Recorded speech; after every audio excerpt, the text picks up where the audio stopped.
ఇదైతే బడ్జెట్ సెషన్కి సంబంధించి 80,000 కోట్లు లోటు నాన్ ట్యాక్సెస్ ద్వారా కొంత, ట్యాక్సెస్ ద్వారా కొంత కలెక్ట్ చేస్తాం, మిగతా అది కేంద్రం నుంచి అని చెప్పి చెప్పుకొచ్చారు. ఆ విధంగా ఏమైనా జరుగుతూ ఉన్నాయా? నేను అసెంబ్లీలో క్వశ్చన్ వేశాను, బాబు మీరు 1,00,000 కోట్ల అప్పులు తీసుకొచ్చి ఈ 1,00,000 కోట్ల అప్పులు దేని మీద అలాట్ చేస్తున్నారు, దేని మీద స్పెండ్ చేస్తున్నారు, ఈ అప్పుని మళ్ళీ వెనక్కి ఎలా తీర్చున్నారు?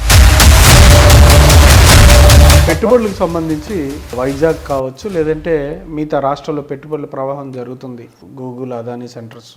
నిజంగానే పెట్టుబడుల ప్రవాహం మీకన్నా ఎక్కువ కూటమి ప్రభుత్వం వచ్చిన తర్వాత జరుగుతుందా? ఒప్పందాల్లో ఎంత పర్సెంటేజ్ ల్యాండ్ అయినాయి, గ్రౌండ్ అయినాయి అంటే అప్పటికి ఇప్పటికి not even 7%. This also on record. నేనేమీ అబద్ధం చెప్పట్లేదు.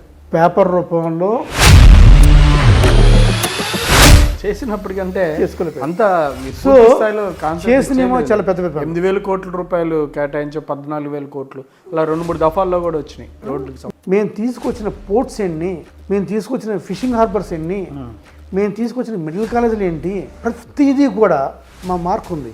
ఇన్ని చేసి సప్త సముద్రాల వీధి, సప్త సముద్రాలు జయించి ఇంటి ముందు మురుకాలంలో పడిపోయినట్టు ఆ ఇంటి ముందు మురుకాలే రోడ్లు. భోగాపురం ఎయిర్పోర్ట్ మీరు వ్యతిరేకించారు కదా మొదట. జగన్మోహన్ రెడ్డి గారు దేనికి వ్యతిరేకించారు?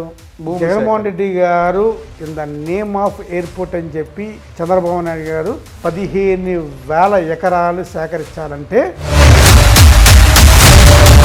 జగన్ గారికి మీకు ఎట్లాంటి అనుబంధం ఉంది ఇప్పుడు? సార్ జగన్ గారు నాకు దేవుడితో సమానం సార్. జగన్ గారు లేకపోతే మేము ఎక్కడున్నాం సార్? సోషల్ ఇంజనీరింగ్లో జగన్మోహన్ రెడ్డి గారు నేను చూసిన పొలిటీషియన్స్లో is bigger than Mayawati. I'm telling you the statement. Is bigger than Kanshiram. ఏంటి సార్ కాన్షిరామ్ గారి కన్నా? నేను చెప్తాను సోషల్ ఇంజనీరింగ్లో. నేను I'm not talking about. First time in history of Andhra Pradesh పాలిటిక్స్లో దళితులకు 5 మంత్రులు ఇచ్చారు సార్. ఏ ప్రభుత్వం ఇవ్వగలదా?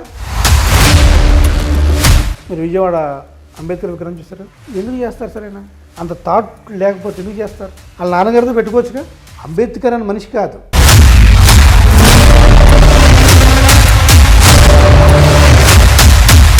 కృష్ణా జిల్లాలు విడగొట్టారు. ఈ జిల్లాకి ఏం పేరు పెట్టాలి?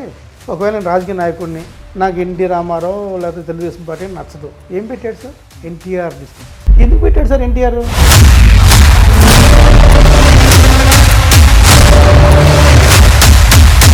అన్ని కులాలని సమానంగా అభివృద్ధి చేయాలని ఉద్దేశం. మీరు ఎప్పుడైనా కమ్మ కార్పొరేషన్ పేరు విన్నారు? ఎప్పుడైనా వైఎస్ఆర్ కాంగ్రెస్ పార్టీ కమ్మ కార్పొరేషన్ పెట్టింది. మరి ఇన్ని సంవత్సరాలు తెలుగుదేశం పార్టీ ఎప్పుడు కమ్మ కార్పొరేషన్ పెట్టలేదే?